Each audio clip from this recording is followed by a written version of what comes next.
Hi friends, நான் உங்கள் கவிதா. இப்போ நம்ம இன்னைக்கு நெத்திலி கருவாடு தொக்கு எப்படி பண்ணுறது பார்க்கலாம். அது கொஞ்சமாக நெத்திலி கருவாடு எடுத்துக்கோங்க. அதை ஒரு பாத்திரத்தில் தண்ணி ஊற்றி கொஞ்சம் மஞ்சள்தூள் போட்டு கொஞ்சம் ஊற வச்சுட்டு அந்த தலையெல்லாம் எடுத்து க்ளீன் பண்ணி எடுத்துக்கோங்க. கழுவி வச்ச கருவாடை இப்படி ஒரு பாத்திரத்தில் வச்சுக்கோங்க. அது கூட சின்னதாக பொடியாக நறுக்கிய சின்ன வெங்காயம் நல்லா இப்படி கையால் பிசைஞ்சு விட்டு போட்டுக்கோங்க. அது கூட 2 தக்காளி கொஞ்சம் பெருசாக கூட வெட்டி போட்டுக்கலாம், ஏன்னா நம்ம பிசைஞ்சு ஊற வைக்க போகிறோம். அது கூட பார்த்திங்கன்னா 2 கீர்னு ஒரு 3 பச்சை மிளகாய், வெங்காயம், அப்புறம் கொஞ்சமாக கருவேப்பிலை,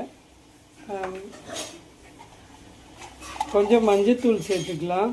இதில் கருவாடில் ஏற்கனவே உப்பு இருக்கிறதுனால நம்ம அப்புறமா கொஞ்சம் பார்த்துட்டு கூட உப்பு சேர்த்துக்கலாம்.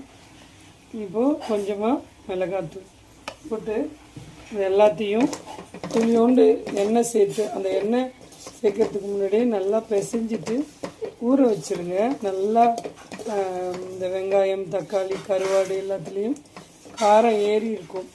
இப்படி செய்கிறதுனால என்ன ஒரு பெனிஃபிட்னு பார்த்தீங்கன்னா, ஆயில் உங்களுக்கு கம்மியாக செலவாகும், இல்லைன்னா இதுவாக இருக்கும். இப்போ நீங்கள் இப்படி ஒரு சட்டியை காய வச்சுக்கலாம். அதில் கொஞ்சமாக எண்ணெய் போட்டிருக்கோம். எண்ணெய் போட்டுட்டு அதில் கொஞ்சமாக நசுக்கி வச்ச பூண்டு சேர்க்குறோம். ஏன் நசுக்கி சேர்க்குறோன்னா, கட் பண்ணி போடுறதுக்கும் நசுக்கி போடுறதுக்கும் அந்த ஸ்மெல்லோட ஃப்ளேவரோட டேஸ்ட் வேறு மாதிரி இருக்கும். அந்த டைமில் கொஞ்சமாக கருவேப்பிலை கொஞ்சம் ஃப்ரை ஆகட்டும், அப்போ தான் அந்த ஃப்ளேவர் அதில் இறங்கும்.